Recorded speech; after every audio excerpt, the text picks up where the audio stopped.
এই পৃথিবীতে যাদেরকে মজলুম করা হবে, যাদেরকে দুর্বল করে রাখা হবে, আমি আল্লাহর সিদ্ধান্ত হলো ওই দুর্বল দলটাকে আমি আল্লাহ আমার নিয়ামত দান করব। ওয়ানাজআলাহুম আইম্মা, এবং তাদেরকেই আমি আল্লাহ তাআলা আমি আল্লাহর ক্ষমতা দান করব। দুনিয়ার ক্ষমতা, দুনিয়ার মানুষদের ইমাম তাদেরকে বানায় দেব। ওয়ানাজআলাহুমুল ওয়ারিসিন, এবং ক্ষমতার নেতৃত্বের উত্তরাধিকারী আমি আল্লাহ তাআলা ওই মাজলুম দলটাকেই দান করব। বলি সুবহানাল্লাহ। আরেকটু জোরে বলি না সুবহানাল্লাহ। আজকের বাংলাদেশ সেই দিকেই এগিয়ে যাচ্ছে, বলি আল্লাহু আকবার। কেননা এই কোরআনে আল্লাহ যা যা বলেছেন আজকে বাংলার জমিনে তাই তাই হচ্ছে, ঠিক কিনা বলে? আমি যদি কোরআনুল কারীম দিয়ে এই প্রেক্ষাপটকে আল্লাহর কথার সাথে মিলিয়ে দেই, আপনাদের আপত্তি নাই তো? কোরআন থেকে কথা বললে কারো চুলকানি নাই তো? কোরআন থেকে কথা হবে শেষ পর্যন্ত ইনশাআল্লাহ। সম্মানিত ভাইরা আমার, এমন একটি বিস্ময়কর কিতাব আমরা পেয়েছি। রাসূল বলছেন লা তুহসা আদাইবুহু ওয়ালা তুবলা গরাইবুহু। এই কোরআনুল কারীম এমন একটি কিতাব যার আশ্চর্যতা কোনোদিন শেষ হবে না। যতদিন যাবে কোরআনুল কারীমের আশ্চর্যতা ততই বাড়তে থাকবে। বলি সুবহানাল্লাহ। ফিহি মাসাবিহিল হুদা ওয়া মানারিহিল হিকমা, এটি হচ্ছে হেদায়েতের মশাল এবং জ্ঞান বিজ্ঞানের কুল কিনারাহীন বিশাল সাম্রাজ্য। আমার আল্লাহ বলছেন ওয়ামান আসদাকা মিনাল্লাহি কিলা, দুনিয়াতে আর কে আছে যে আমি আল্লাহর থেকেও সত্য কথা বলে? বলি আল্লাহু আকবার। আল্লাহর থেকেও সত্য কথা বলে এরকম কেউ দুনিয়াতে আছে নাকি? সবার কথার থেকে সত্য কথা একজনের কথা, তিনি আমার কে? আল্লাহ রাব্বুল আলামিন বলেন وَتَمَّتْ كَلِمَةُ رَبِّكَ صِدْقًا وَعَدْلًا لَا مُبَدِّلَ لِكَلِمَاتِهِ وَهُوَ السَّمِيعُ الْعَلِيمُ।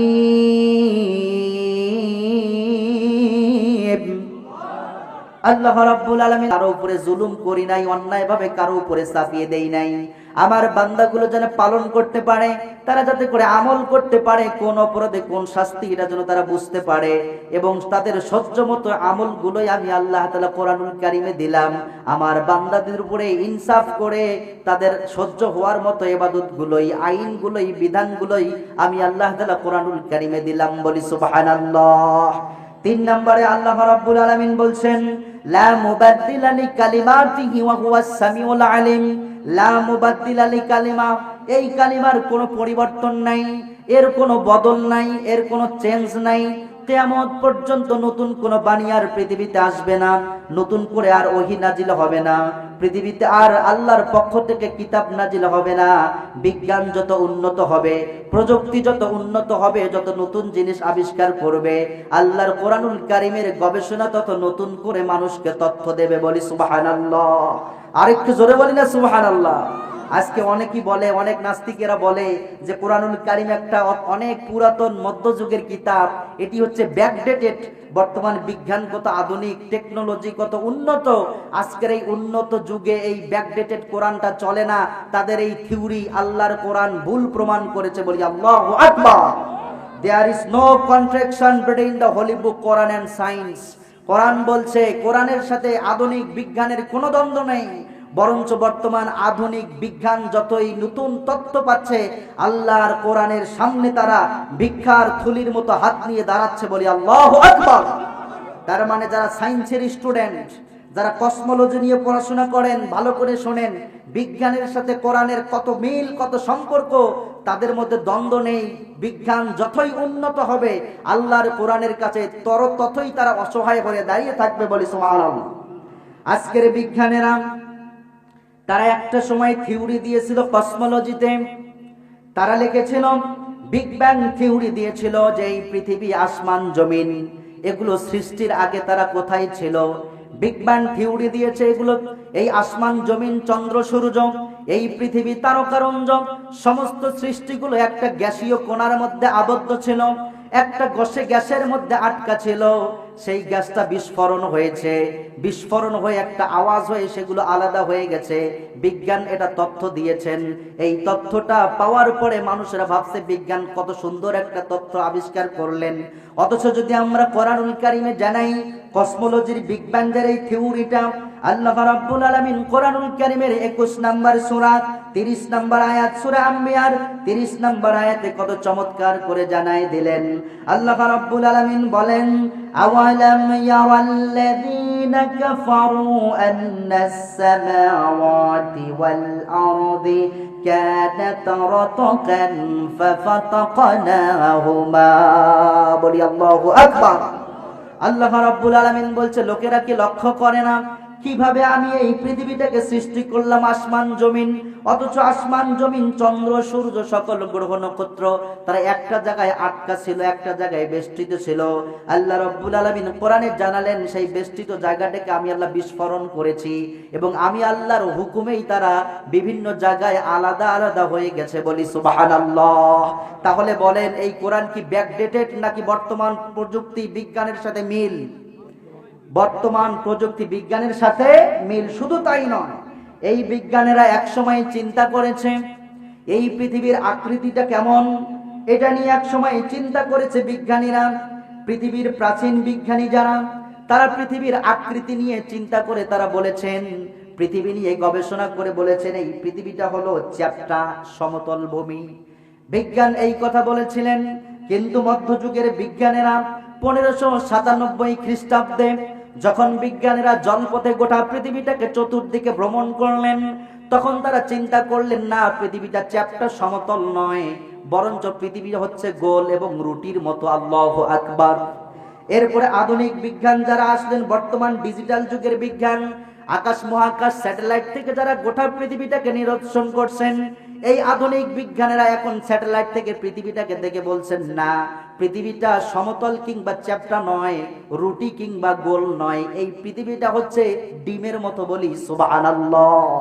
অথচ আল্লাহ রাব্বুল আলামিন 1500 বছর আগে পৃথিবীর আকৃতি যে ডিমের মতো, আল্লাহ রাব্বুল আলামিন কোরআনুল কারীমের 79 নম্বর সূরা সূরা আন-নাজিয়াতের 30 নম্বর আয়াতে জানাই দিলেন, ওয়াল আরদা বা'দা যালিকা দাহাহা। আল্লাহু আকবার। আল্লাহ রাব্বুল আলামিন বলছেন, ওয়াল আরদা বা'দা যালিকা দাহাহা। দাহাহা শব্দের আরবি অ্যারাবিক ডিকশনারিতে সাউদিতে দাহাহা বলা হয় উট পাখির ডিমকে। উট পাখির ডিম যেমন গোল, মাথার দিকে একটু হেলানো আছে না নাই? আল্লাহ রাব্বুল আলামিন বললেন পৃথিবীটা হচ্ছে ডিমের মতো। আল্লাহর কোরআনের সাথে বর্তমান বিজ্ঞানেরও মিলে যাচ্ছে। বলি সুবহানাল্লাহ।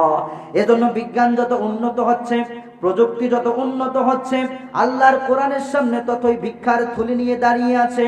এরপরে আজ থেকে প্রায় বেশ কয়েক বছর আগে 1856 খ্রিস্টাব্দে বিজ্ঞানী উইলিয়াম হার্টসাল মানুষের এই হাতের ফিঙ্গারপ্রিন্টের তথ্য বের করেছেন।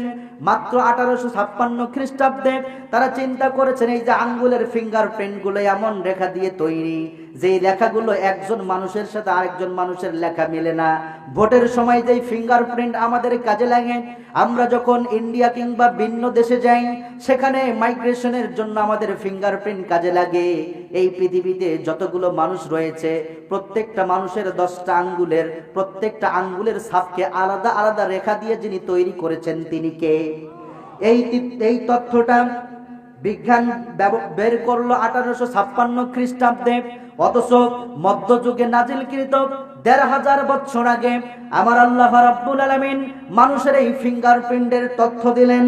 আল্লাহ রাব্বুল আলামিন জানালেন, আয়াহাসাবুল ইনসানু আল্লান নাজমা'a 'ইযামাহা বালা কাদিরিনা আলা আন নুসাউইয়া বানানা।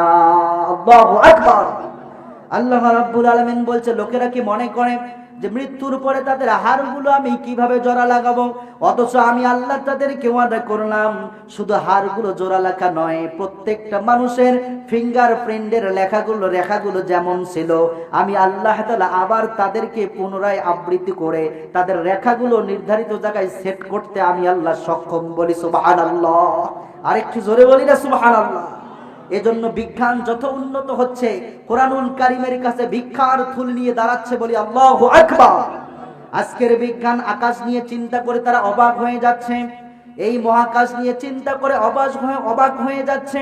তারা বলছে সূর্য ঘুরছে, আবার কখনো বলছে পৃথিবী ঘুরছে, আবার কখনো বলছে সূর্য ঘুরছে পৃথিবীও ঘুরছে, আবার এরপরে তারা যখন কিছুই বুঝছে না তখন বলতেছে আমাদের মাথা ঘুরছে। কখনো সূর্য কখনো পৃথিবী সঠিক তথ্য পাচ্ছে না।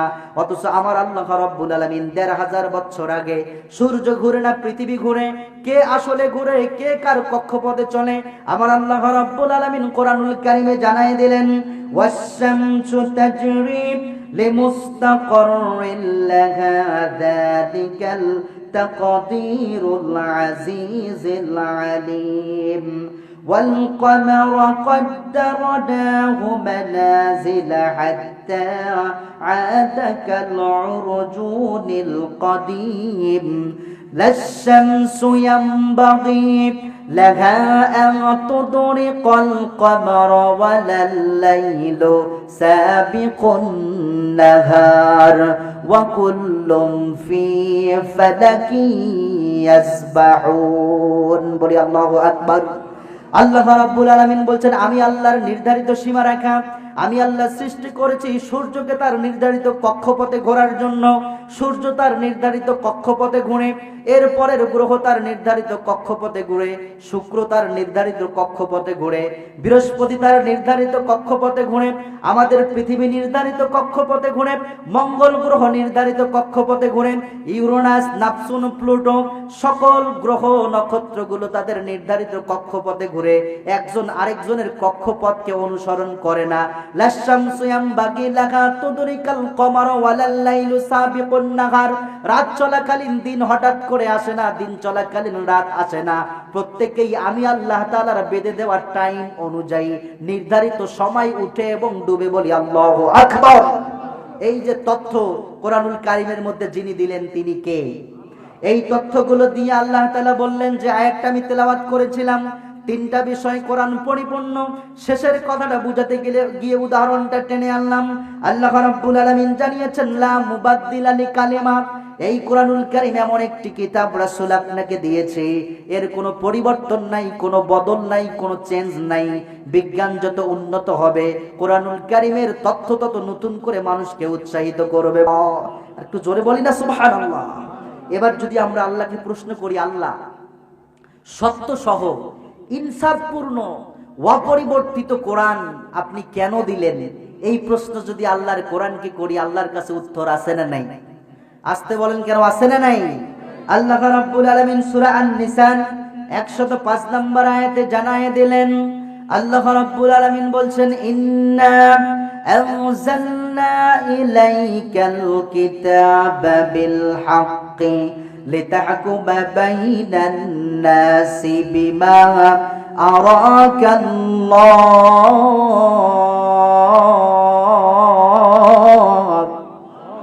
আল্লাহ রাব্বুল আলামিন বলছেন আমি আল্লাহ কিতাব নাজিল করলাম সত্য সহকারে হে রাসূল, এই কারণেই লিতাহকুমা বাইনান নাস, যাতে করে কোরআনুল কারীম দিয়ে দুনিয়ার মানুষগুলোর ব্যক্তিগত জীবন, পারিবারিক জীবন, সামাজিক জীবন, অর্থনৈতিক জীবন, রাজনৈতিক জীবন, একেবারে রান্নাঘর থেকে শুরু করে সংসদ ভবন পর্যন্ত জীবনের প্রত্যেকটা অঙ্গন যাতে কোরআনুল কারীম দিয়ে পরিচালিত করতে পারেন। লিতাহকুমা বাইনান নাস, যাতে করে কোরআনুল কারীম দিয়ে আপনি মানুষের জীবনের বিচারের কাজগুলোকে ফয়সালা করতে পারেন। বলি সুবহানাল্লাহ। আরেকটু জোরে বলি না সুবহানাল্লাহ। কোরআনুল কারীম পৃথিবীতে আসলেন কোরআনুল কারীম বিচারের কাজ ফয়সালা করার জন্য। লিতাহকুমা বাইনান নাস, ইয়াহকুমা, হাকামা, ইয়াহকুমা, ঠিক আছে না হুজুর? লিতাহকুমা মানে আল্লাহ তাআলা এটা পাঠিয়েছেন বিচার করার জন্য। তার মানে যত অপকর্ম, যত অশ্লীলতা, যত খারাপ কাজ, যত বেহায়াপনা, যত চুরি, ডাকাতি, ধর্ষণ, জেনাবে বিচার, সুদ, ঘুষ, হাউজে লটারি, বিভিন্ন ধরনের অশ্লীলতা সমাজে আছে না নাই? সকল অশ্লীলতার মোকাবেলায় একমাত্র বিচারের সংবিধান আল্লাহ তাআলা এই কোরআনুল কারীমকে দিয়েই দিলেন। বলি সুবহানাল্লাহ। তার মানে কোরআনুল কারীম পৃথিবীতে আসলেন বিচার করার জন্য। একজন মানুষ যদি চুরি করে, তার চুরির বিধানটা যে হাত কেটে দেওয়া, এটা কোরআনের মধ্যে আছে না নাই? একজন মানুষ যদি জেনাবে বিচার করে, অন্যায়ভাবে কোনো মানুষকে একজন ছেলে একজন মেয়েকে যদি ধর্ষণ করে ফেলে, অথচ একজন বিবাহিত পুরুষ একজন বিবাহিত মহিলা যদি জেনা করে পরকিয়া করে ফেলে, তাদের শাস্তি কি সেটাও কোরআনের মধ্যে আছে না নাই? একজন মানুষ যদি মদ্যপান করে তার শাস্তি কোরআনে আছে না নাই? কেউ যদি অন্যায়ভাবে কোনো মানুষকে হত্যা করে, আন্নাহু মান কাতালা নাফসান বিগাইরি নাফস ফাকান্নামা কাতালান নাস জামিআ, অন্যায়ভাবে কেউ যদি কোনো মানুষকে হত্যা করে তার শাস্তিটা কি সেটাও কোরআনের মধ্যে আছে না নাই? এখন প্রশ্ন হলো, এতগুলো বিধান কোরআনের মধ্যে থাকার পরেও এই স্বাধীনতার 53-54 বছরে আল্লাহর কোরআনের একটা আইনও কি আমরা বাস্তবায়ন করতে পেরেছি নাকি? আমরা বাস্তবায়ন করতে পারি নাই। অথচ 72-এর সংবিধানে ডক্টর কামাল যে সংবিধান লিখেছেন, সেই সংবিধানে চুরির ব্যাপারে আইন আছে। ওই সংবিধানে চুরি করা বৈধ নয়, শাস্তিযোগ্য অপরাধ। কিন্তু 72-এর সংবিধান দিয়ে 53-54 বছর হয়ে গেল, আজ পর্যন্ত কি বাংলার জমিন থেকে চুরি বন্ধ হয়েছে নাকি? অথচ এই 72-এর সংবিধানে জেনাবে বিচার ধর্ষণের ব্যাপারে আইন আছে, কিন্তু এই আইনগুলো থাকার পরেও আজ পর্যন্ত 53-54 বছরে কি বাংলাদেশ থেকে ধর্ষণ বন্ধ হয়েছে নাকি? আমার দেশ থেকে কি মদ জুয়া বন্ধ হয়েছে? আমার দেশে কি মানুষ হত্যা বন্ধ হয়েছে নাকি? কেন বন্ধ হলো না? সহজ কথা একটাই, কেননা ওই সংবিধান, ওই আইনগুলো ছিল মানুষের তৈরি করা, ওই আইনগুলো আমার আল্লাহর ছিল না। ঠিক কিনা বলে? অথচ একজন মানুষ যদি চুরি করে, সাক্ষ্য প্রমাণে যদি ধরা পড়ে, আস-সারিকু ওয়াস-সারিকাতু ফাকতাউ আইদিয়াহুমা, চোর পুরুষ হোক অথবা নারী হোক, সাক্ষ্য প্রমাণে ধরা পড়লে তার হাতটা কেটে দাও, বিধানটা কার? আসতে বলবেন না, বিধানটা কার?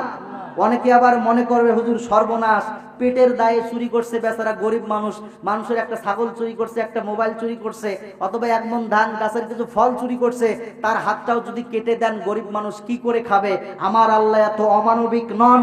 পেটের দায়ে যারা চুরি করে, এই ধরনের ছোট চোরদের হাত কাটার বিধান নয়, তাদের জন্য শাস্তি রয়েছে।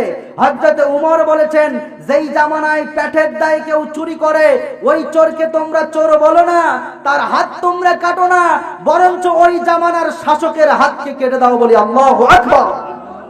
এখানে হাত কাটার বিধান দিয়ে আল্লাহ স্পষ্ট করেছেন, রাষ্ট্রীয় সম্পদ যারা চুরি করে, লক্ষ লক্ষ টাকা যারা মেরে খায়, জনগণের হক যারা নষ্ট করে, বেগমপাড়ায় যারা বাড়ি করে, কোটি কোটি টাকা ডলার রুপি যারা বিদেশে পাচার করে, সেই সমস্ত চোরদের হাত কাটার বিধান আমার আল্লাহ দিয়েছেন। ঠিক কিনা?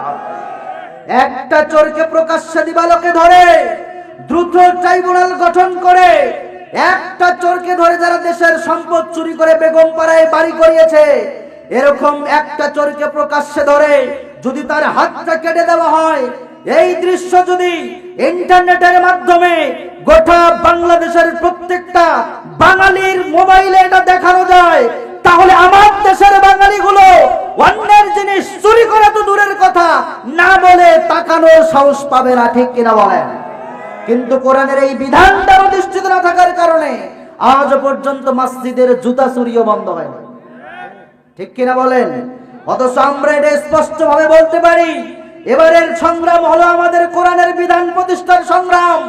দেশের লক্ষ লক্ষ সম্পদ যারা চুরি করে আমাদের দেশের অর্থনীতিকে পঙ্গু করে দিয়েছে, আগামীতে যদি কেউ দেশের সম্পদে হাত দেওয়ার সাহস না পায়, এজন্যই রাঘব বোয়াল চোরদেরকে ধরে এনে প্রকাশ্যে তাদের হাত কেটে দেওয়া হয়।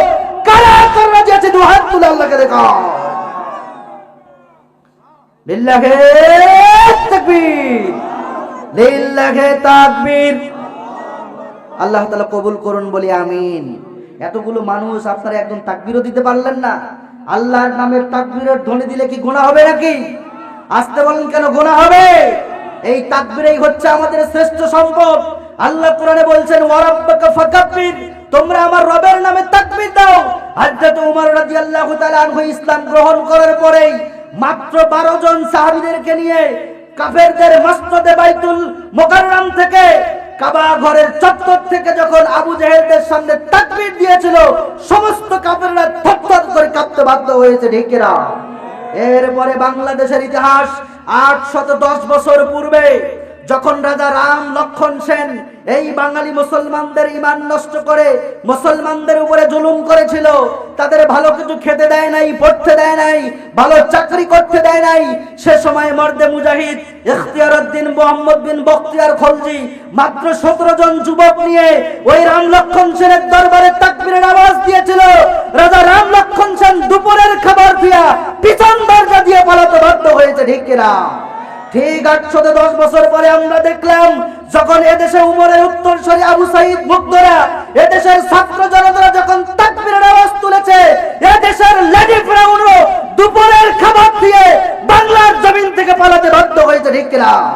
এজন্য আবার যদি একটা ইসলামী বিপ্লব আমরা করতে চাই, তাহলে যুবক, মুরব্বী, আবাল, বৃদ্ধ, বনিতা সকল স্তরের মানুষদেরকে নিয়ে আরেকবার তাকবীরের ধ্বনি কম্পিত করতে হবে। যুবকদের থেকে সেই তাকবীরের আওয়াজ শুনতে চাই। কারা কারা যে আছে দু হাত তুলে আল্লাহকে দেখাও।